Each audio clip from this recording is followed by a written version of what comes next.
Obrigado. Olha, o irmão aqui acabou de dizer que eu posso usar o tempo que Deus me der.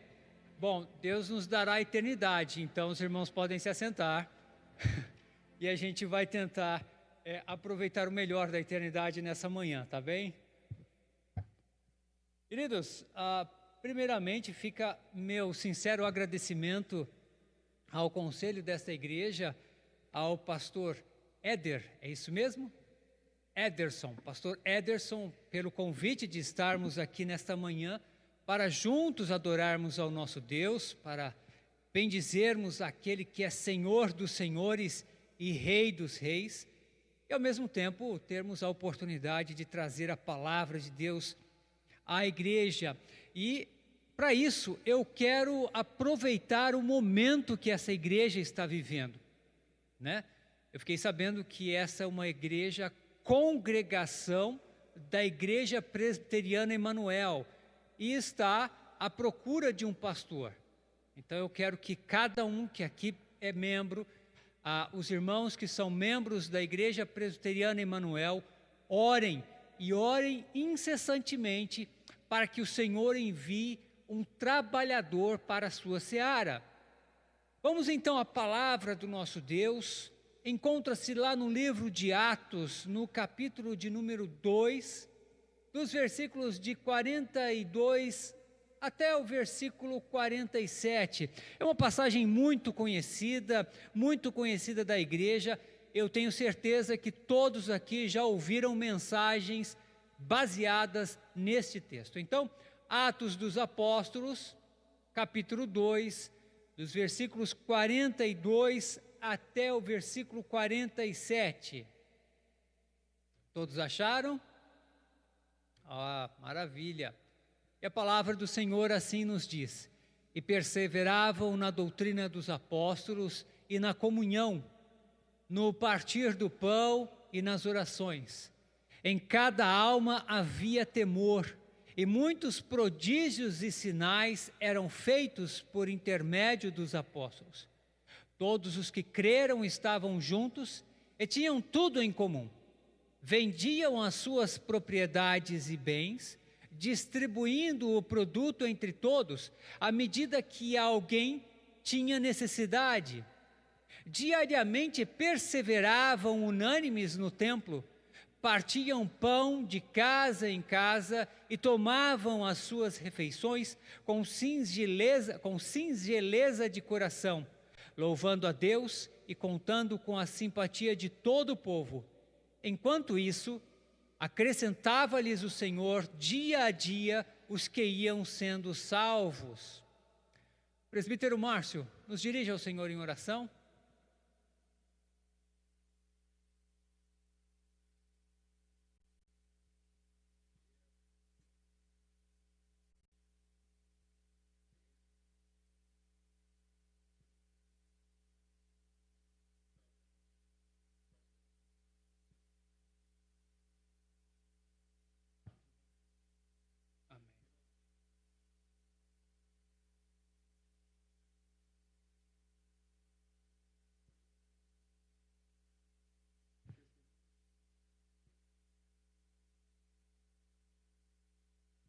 Amém.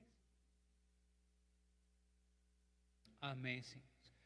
Glória a Deus. Meus irmãos, quando o pastor Ederson me convidou a pregar nessa igreja, me veio justamente esse texto. Nós conversamos por uns 15 ou 20 minutos e ele me contou rapidamente sobre o momento em que essa igreja está vivendo, e cada palavra que ele me trazia me remetia a partes desse texto. E é interessante a gente observar que o livro de Atos, ele é um livro histórico, e de livros históricos nós não tiramos doutrina, nós não tiramos teologia no sentido dogmático. Nós extraímos do livro de Atos, como sendo um livro histórico, ensinamentos baseados no exemplo. E pode ter certeza, nesse livro nós temos uma igreja pujante, crescente, nós temos uma igreja que vai enfrentar centenas de desafios e que o Senhor, a cada momento, ia abençoando conforme era a sua vontade. E uma coisa que nós devemos observar, que o exemplo deixado por essa igreja, num primeiro momento, nos deve fazer refletir o quão é importante no século 21 nós ainda nutrirmos, nós ainda mantermos em nosso coração a mesma expectativa que aqueles irmãos alimentavam dia a dia, que era a vinda do Senhor Jesus. Olha que coisa curiosa, quando Lucas escreve este livro, ele escreve com um intervalo de talvez uns 4 ou 5 anos em relação ao seu evangelho, que tinha escrito com a ajuda daqueles irmãos que estavam na igreja primitiva. E nós vamos lembrar que Lucas é o único autor do Novo Testamento, ou melhor, é o único autor de toda a Bíblia que não era judeu, que não era hebreu, que não fazia parte do povo de Deus naquele momento. Genealogicamente falando, nós devemos entender isso. Agora, olha que coisa interessante. Ele acaba tendo essa perspectiva de tratar como se desenvolveu a igreja, para salientar no coração não somente dos judeus, mas sobretudo dos gentios, o que era a igreja de Cristo. Bom, e nada melhor do que começar contando uma história pelo começo. E é sempre importante nós entendermos que a partir do momento em que Cristo, ele foi morto, ressuscitou, foi assunto aos céus, e quando ele derrama do seu Espírito sobre a igreja, ele ali naquele momento, ele faz a inauguração daquilo que nós podemos chamar da igreja militante, da igreja que a cada dia luta contra as forças das trevas, contra o pecado, contra o mal que há neste mundo, para duas coisas. Primeiro, anunciar ao Senhor Jesus como Senhor e Salvador, e segundo, anunciar que um dia Ele voltará. E no coração daqueles nossos irmãos na igreja primitiva, ardia este franco desejo: vem, Senhor Jesus, vem buscar a igreja, vem buscar a cada um de nós. Aqueles homens, aquelas mulheres andavam a sua vida a cada momento desejando que o Senhor Jesus viesse buscá-los. E como é importante a gente observar que quando Lucas vai escrever esse texto, ele sabe muito bem o que está fazendo. Primeiramente porque ele estava ali sendo inspirado pelo próprio Deus para transcrever aquilo que o Senhor queria. E segundo, porque sua capacidade natural como um homem de grande formação que era, afinal de contas a tradição nos diz que Lucas foi um médico, um romano médico, e que tinha grande instrução. Então ele podia escrever com muita propriedade e captar aquilo que as pessoas diziam e transformar aquilo em palavras claras. E olha que coisa maravilhosa. Eu quero que você atente muito para o que ele vai dizer nesses versículos e a forma como ele vai dizer. Porque é muito importante nós observarmos essas expressões verbais, a utilização de determinados verbos, a sua intensidade para conferir aquilo que está sendo escrito maior autenticidade, maior valor, maior importância. E é interessante que ele vai usar vários verbos em uma ação continuada. Dentro do grego, dentro da gramática grega, existem alguns recursos que nós não temos na língua portuguesa, mas que acabam exprimindo, acabam trazendo de uma forma muito mais clara aquilo que acontecia com aqueles nossos irmãos na igreja primitiva. É a primeira coisa que eles faziam. Eles perseveravam. Eu não conheço a sua história. Eu não sei quem é você, mas eu tenho certeza que Deus conhece a sua história. Deus conhece a sua história muito melhor do que você. Deus conhece você muito melhor do que você mesmo. E o Senhor sabe exatamente quando existem as suas fraquezas. E o que eu quero chamar a sua atenção nessa manhã é para que, assim como aqueles nossos irmãos 2000 anos atrás, nós também devemos perseverar. Mas afinal de contas, perseverar no quê? Quantos aqui já viram um jogo de futebol do Cristiano Ronaldo? Já viu como o cara joga bem? Como ele tem domínio de bola, como ele não se entrega, como ele persevera até alcançar aquilo que ele tanto quer? É essa a ideia de perseverar. É não desistir, é não parar, é continuar. Mesmo que o cansaço venha, mesmo que a dor no corpo exista, ainda assim vai procurar algo a mais para alcançar aquilo. Mas aí entra um detalhe muito importante. Ele faz aquilo primeiramente por si mesmo. E segundo, porque ele quer tornar o seu nome, o nome de Cristiano Ronaldo, como o maior da história desse futebol, desse esporte chamado futebol. Diferentemente de nós, ele tem a si mesmo, nele mesmo, o seu objetivo. Mas nós devemos, assim como aqueles nossos irmãos, perseverar, e aqui eu quero novamente usar o exemplo daquele jogador, com todo o empenho, mas para duas coisas. Primeiro, na doutrina dos apóstolos. Nós devemos tomar muito cuidado com o tempo que vivemos, porque existem muitos ventos de doutrinas, muitas ideias malucas que têm atingido a igreja do Senhor de todos os lados. Mas quando nós perseveramos na doutrina dos apóstolos, então, meus irmãos, não serão ruídos que chegarão aos nossos ouvidos e vão nos afastar do caminho de Deus. Não serão barulhos que as pessoas tanto procuram nas igrejas hoje em dia, né? E eu tenho um pavor disso. Não serão coisas fenomenais que trarão as pessoas para dentro da comunhão. Não, não, não.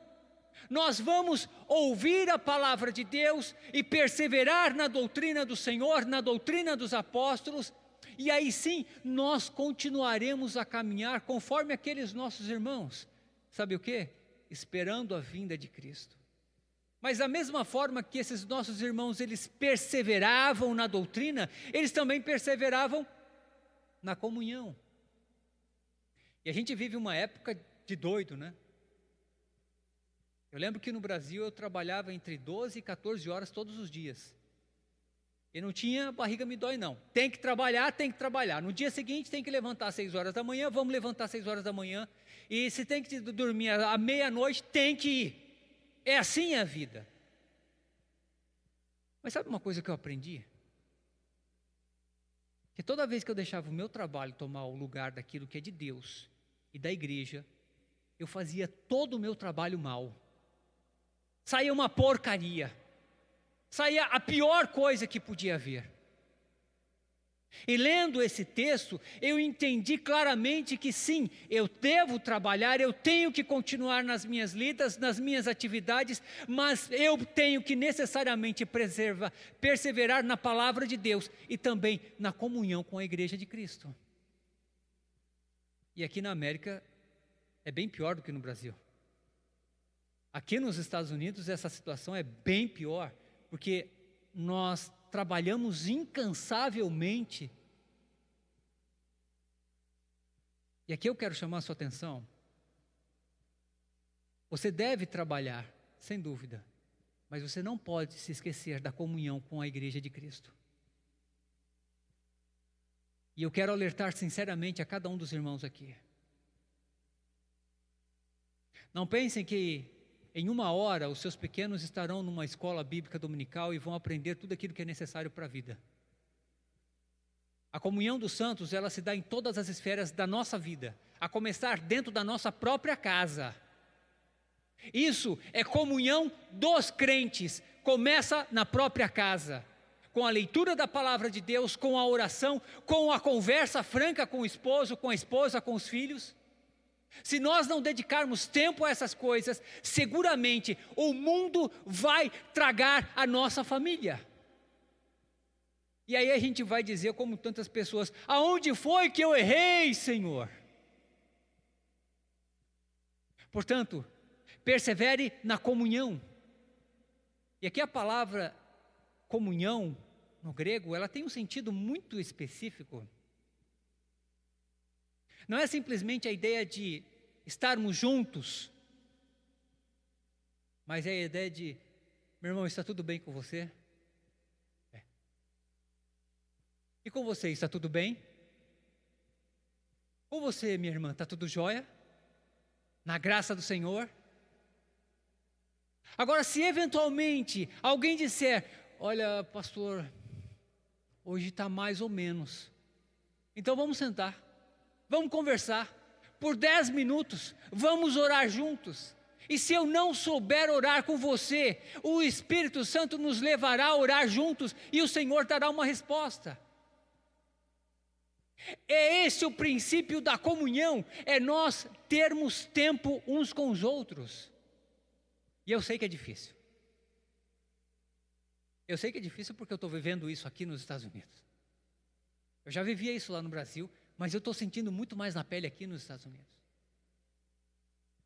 Mas se eu não priorizar a perseverança na doutrina dos apóstolos e na comunhão, eu seguramente vou estar relegando a minha família, aos meus irmãos em Cristo, a possibilidade de nós termos um crescimento espiritual e crescimento como crentes, como pessoas que se identificam.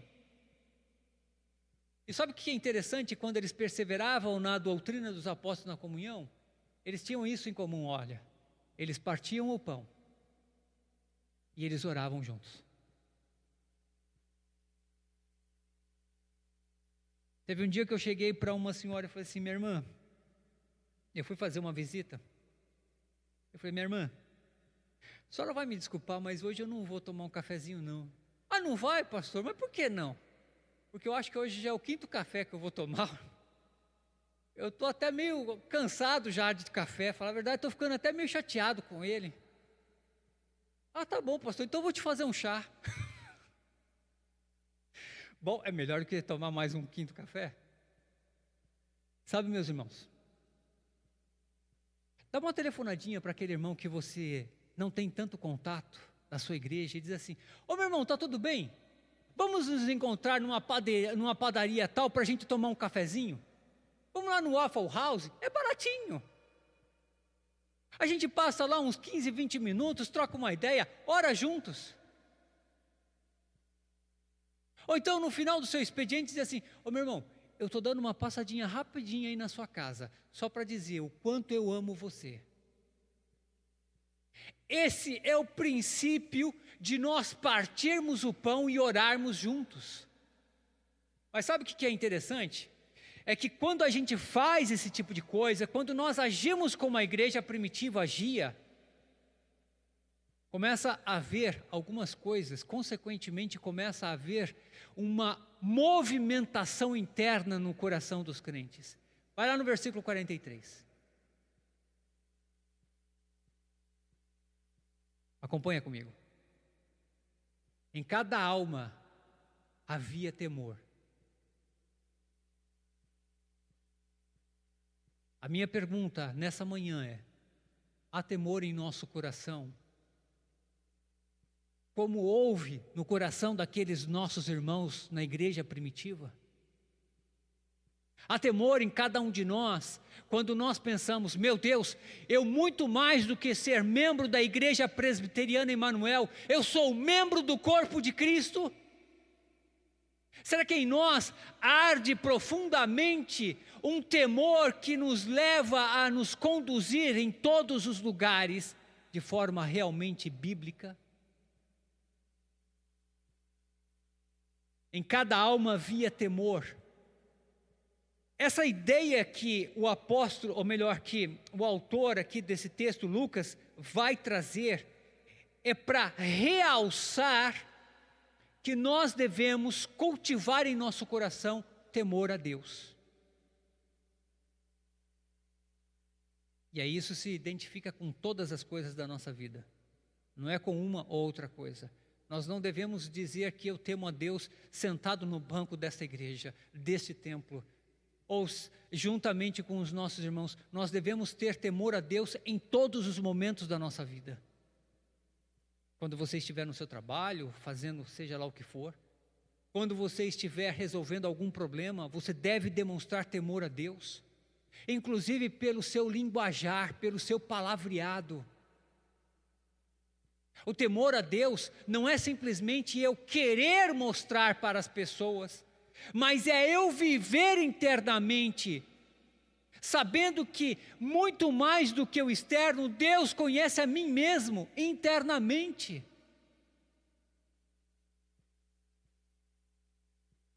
E por haver esse temor, baseado justamente na doutrina dos apóstolos e na comunhão dos santos, no partir do pão e nas orações, aconteciam o quê?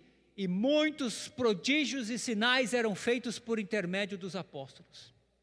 É interessante a gente observar que até o capítulo de número 3, até o final do capítulo de número 3, nós vamos ter toda uma igreja iniciante, uma igreja que estava ali tendo sucesso nas coisas que fazia, havia sinais, haviam prodígios, aconteciam coisas extraordinárias.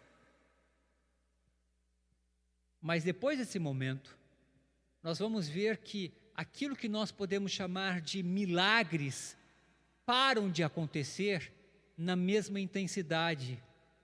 E por quê? Porque a igreja não é feita de milagres. A nossa fé não é feita de milagres. A nossa fé é baseada especificamente naquilo que Cristo fez por nós. E a nossa vida diariamente deve estar pautada por aquilo que o Senhor fez por nós. Não por grandes acontecimentos, não por pessoas paralíticas andarem, não por cegos verem. Nossa fé não é baseada nessas coisas. Nossa fé é baseada especificamente naquilo que o Senhor Jesus Cristo fez por nós, que foi a salvação. E aqui entra um detalhe: não existe maior milagre do que um pecador ser salvo. Você pode curar milhares de pessoas, milhões de pessoas, mas não haverá nada mais importante do que alguém ser salvo.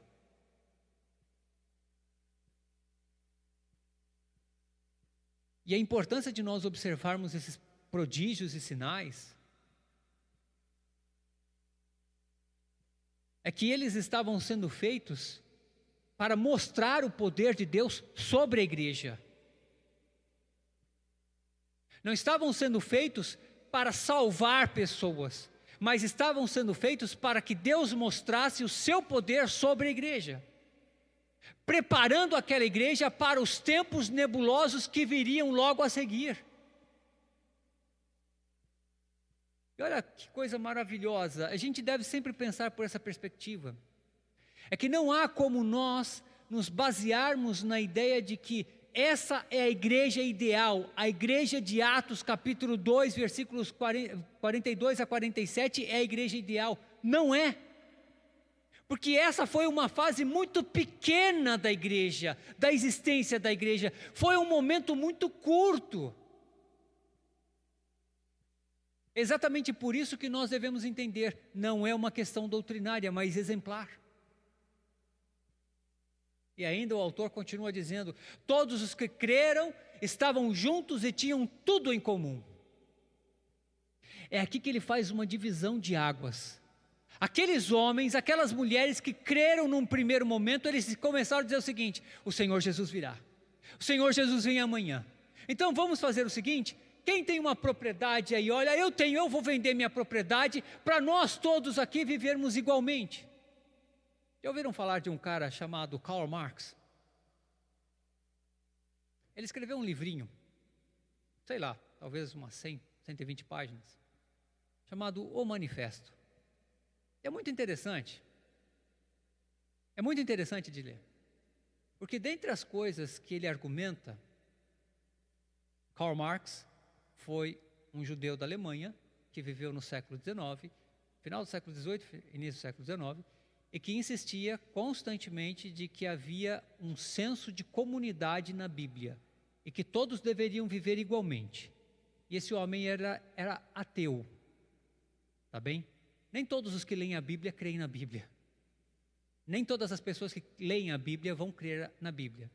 E Karl Marx usou exatamente estes versículos para dizer: está vendo? Nós devemos viver assim, nós devemos ser comunistas.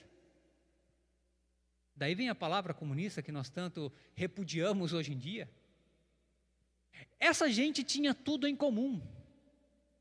Mas, novamente, esse foi um aspecto histórico da igreja que se deu durante um determinado momento. Agora, olha só o que esses homens e essas mulheres, aqueles nossos irmãos em Cristo faziam. Versículo 45, vendiam as suas propriedades e bens, distribuindo o produto entre todos, à medida que alguém tinha necessidade. Uma vez eu estava pregando sobre esse texto, muitos anos atrás, e de repente uma pessoa lá no meio da plateia falou assim: eu vou ter que vender as coisas que eu tenho? E eu fiquei tão perdido na hora, mas eu fiquei tão perdido, que eu simplesmente olhei para trás para o pastor e falei assim: o que eu vou falar para ele? Novamente a questão do exemplo. Essa igreja estava vivendo um momento, e esse momento de esperança de que Cristo voltaria, eles estavam se desfazendo de tudo aquilo que era terreno. Eles não queriam que o seu coração estivesse nas coisas terrenas, a tal ponto de que, não, nós devemos viver como uma comunidade, a comunidade dos santos. E se alguém tem necessidade aqui, essa pessoa será sustentada pela igreja. Nós não devemos fazer isso. E não é não que nós não precisamos, é que nós não devemos fazer isso. Cada um dos que aqui estão assentados trabalham e trabalham duro para conquistar os seus bens. Porém, nós devemos entender o seguinte: que assim como nós somos abençoados com o trabalho das nossas mãos por Deus, e nota bem, não é o seu trabalho quem enriquece você, não é o seu trabalho quem te sustenta. Quem sustenta você é somente e tão somente o Senhor. Quem mantém a sua vida não é o seu rico dinheirinho. Quem sustenta você é o Senhor em cada momento.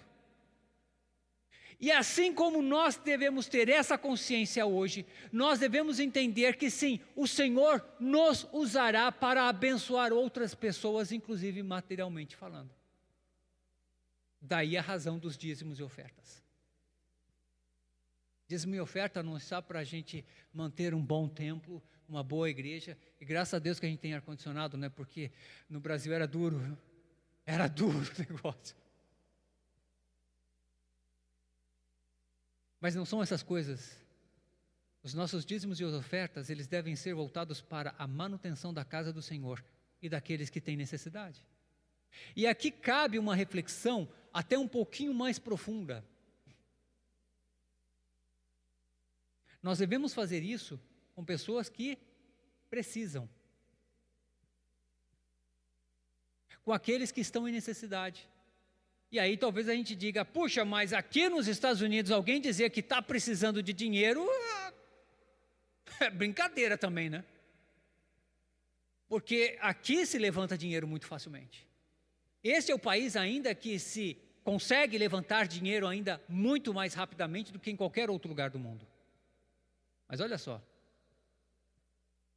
quantos aqui são brasileiros? Quantos aqui amam a sua pátria? Quantos aqui querem o melhor para o seu país? Quantos aqui não sabem que devem abençoar os que estão lá no nosso país? É exatamente isso. Como igreja de Cristo, nós não devemos nos reportar somente a uma localidade, a um determinado local geográfico, mas a igreja de Cristo no mundo. Sabe lá quantos dos nossos irmãos no Oriente Médio passam fome neste exato momento? Quantos aqui na América Latina não estão, às vezes, com uma única refeição? Nós devemos estar atentos para isso, porque nós precisamos de ser abençoadores. Assim como aqueles irmãos abençoavam primitivamente a igreja naquele momento. E ainda o texto continua dizendo, né? Diariamente perseveravam, novamente esse belíssimo verbo, unânimes no templo. Agora ele vai usar essa ideia de perseverança para se referir ao templo do Senhor. E olha como que esse prédio, aquele templo era importante. Ainda não havia sido destruído.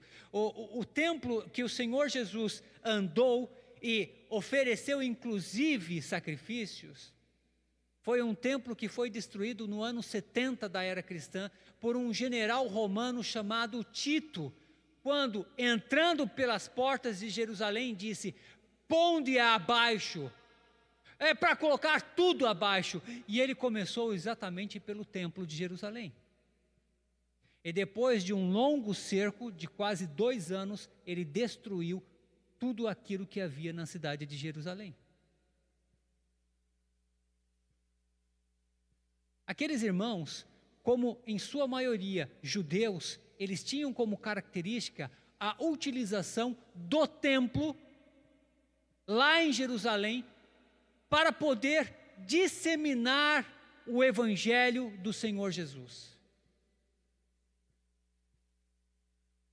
Nós temos um templo que não é feito por mãos humanas e que nos aguarda lá na eternidade. Nós não precisamos de estar aqui neste templo para perseverarmos. Nós podemos perseverar na verdade do Evangelho em todos os lugares aonde estivermos. Seja na nossa casa, no nosso trabalho, seja nas atividades de forma geral. Nós devemos, assim como aqueles irmãos, perseverarmos, sempre unânimes. E aqui novamente ele vai dizer, né, no versículo 46, partiam pão de casa em casa e tomavam as suas refeições com alegria e singeleza de coração. Novamente trazendo aquele exemplo que eu trouxe alguns minutos atrás, é importante que esta igreja tenha no seu coração a comunhão dos santos. E de repente, cada um dos irmãos começarem a tomar a iniciativa de convidarem outros irmãos para: vamos almoçar juntos, vamos almoçar num determinado dia da semana juntos, ou ter um jantar. Não precisa ser nada especial, meu irmão, mas ter alguma coisa ali juntos para usufruir naquele momento da comunhão, da presença daquele irmão em Cristo. Isso será de grande importância para os momentos que nós temos que encarar no longo da nossa semana, para os tempos que virão futuramente sobre este país, sobre o mundo. Comece a perseverar na comunhão dos santos neste exato momento, porque os tempos que virão, meus irmãos, serão tempos em que nós contaremos cada segundo quando estivermos com algum crente. E consequentemente, quando eles faziam isso, eles tinham exatamente isso daqui como resultado para a sua vida. Vai lá no versículo 47. Louvando a Deus e contando com a simpatia de todo o povo. Olha que coisa maravilhosa a gente poder pensar nisso. Que a nossa comunhão é para o louvor de nosso Deus. Nós não temos comunhão por uma questão de social, por uma questão de amizade. Nós não temos uma comunhão porque, eu quero fazer novos amigos, eu preciso de estar com a minha casa cheia de pessoas. Não é por nada disso. Até porque, se você começar a convidar pessoas simplesmente para que eles estejam na sua casa, você vai se aborrecer. Tenha certeza disso, você vai se aborrecer. Mas quando você pensa na comunhão dos santos de verdade, na relação que deve haver entre os crentes no Senhor Jesus, então, meus irmãos, nós simplesmente vamos fazer isso, louvar a Deus e contar com a simpatia de todas as pessoas que nos verem. Há uma pequena cidade no interior de São Paulo chamada Jaú. Eu tenho alguns parentes que moram lá. E nessa cidade havia um padre que ele era muito safo. Ele era muito espertalhão, ele sacava as coisas na primeira. E num determinado dia, um determinado crente, após uma procissão, um determinado membro da Igreja Católica chegou para ele e falou assim: ô padre, o senhor acabou de ler lá na homilia que nenhum dos ossos do Senhor foi quebrado. Por que que aqui nessa imagem aparece ele com o dedo do pé direito quebrado? E essa é uma realidade, viu, gente? Tem muitas dessas imagens que aparecem exatamente assim. Alguns dizem, segundo a tradição católica, que quando o Senhor Jesus andava pela Via Sacra, em Jerusalém, ele tropeçou, caiu com a cruz e nesse tropeçar ele quebrou o dedo. Por isso, Simão, o Cirineu, teve que carregar a cruz para ele, conforme o Evangelho de Lucas relata. Mas olha só, quando ele foi questionado dessa forma, ele chegou na pessoa lá e falou assim: olha, eu vejo que você já não é um católico, eu acho que você deveria procurar uma igreja evangélica, que você já não vê como a gente.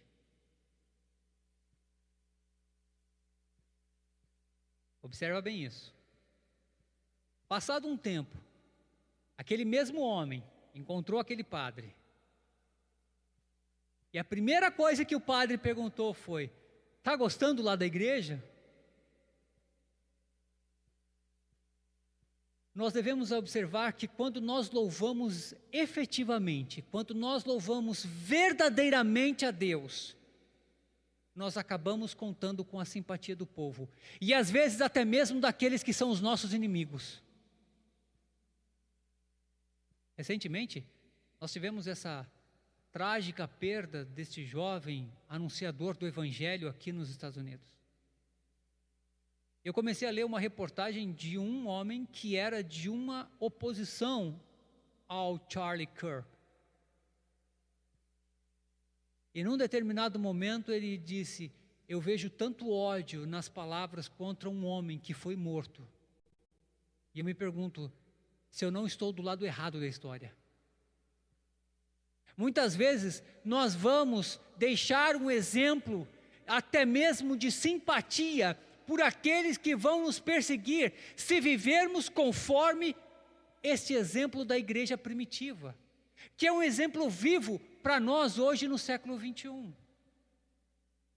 É aqui, meus irmãos, que eu quero encerrar dizendo: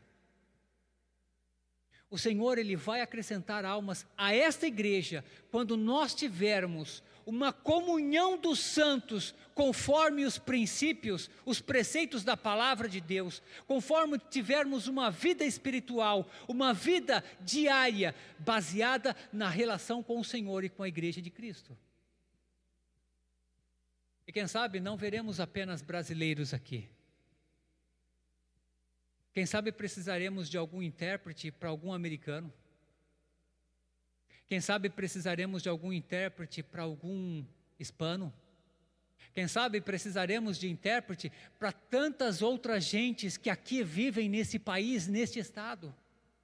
Quem sabe, vivendo dessa forma, seremos aqueles agentes transformadores desta sociedade, da cidade de St. Port Lucie.